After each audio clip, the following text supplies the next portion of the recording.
I think this is a deeply troubling step, but it fits in with what's been happening to public services and the economy for most working people in general. Over the last few decades, we've seen a downward pressure on wages. There's been a decoupling in terms of wages and productivity. We've seen a removal of welfare payments. We've seen the value of pensions shrinking. So in effect, there has been an economic assault on the vast majority of the public. Meanwhile, the super rich get even richer. And now we have a situation where people are languishing on waiting lists, getting very relatively poor service from the NHS, which is overstretched. This has been internalized by many people, and they now accept that suffering is part of what this country is all about. And when you normalize that, then people might see, well, I don't want to be a burden, exactly as you described, and maybe the only way out is to go for this assisted suicide. Effectively, that's what we're being pushed towards. But before the NHS came into being in 1948, even before that, just when it was announced, there was a huge drop in suicides because people could see an end to their suffering.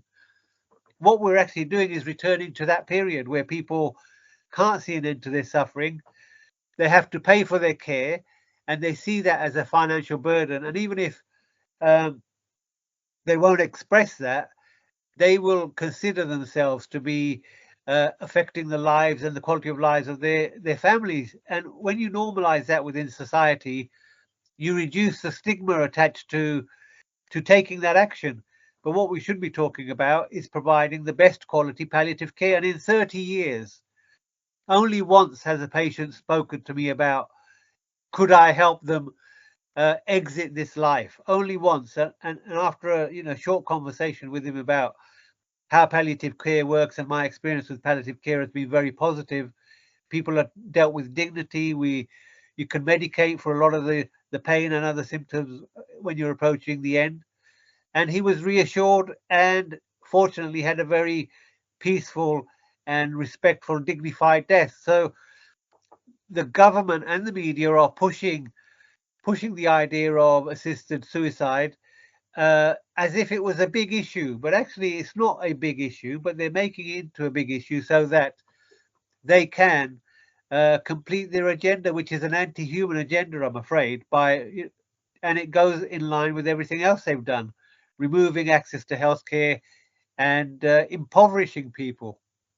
Well, they're saying, Bob, that the safeguards are all there, with doctors making having a special look at each individual that wants to do this, as well as it being done in a legally professional fashion. But, I'm left in the back of my mind thinking, well, someone might just have a bad day, and because obviously elderly people do, all sorts of people do have a bad day. But there's obviously, once you sign this piece of paper, there's no going back. Yeah, so that's politics. How else could they push forward a potentially controversial new bill without providing a cover narrative that there are safeguards in place? Well, where were the safeguards when they decided to discharge 20,000 COVID infected people back into nursing homes? Where were the safeguards, in international law, which would prohibit a genocide in Gaza? Where are these legal safeguards? So it's a very dangerous step, and the current crop of politicians cannot be trusted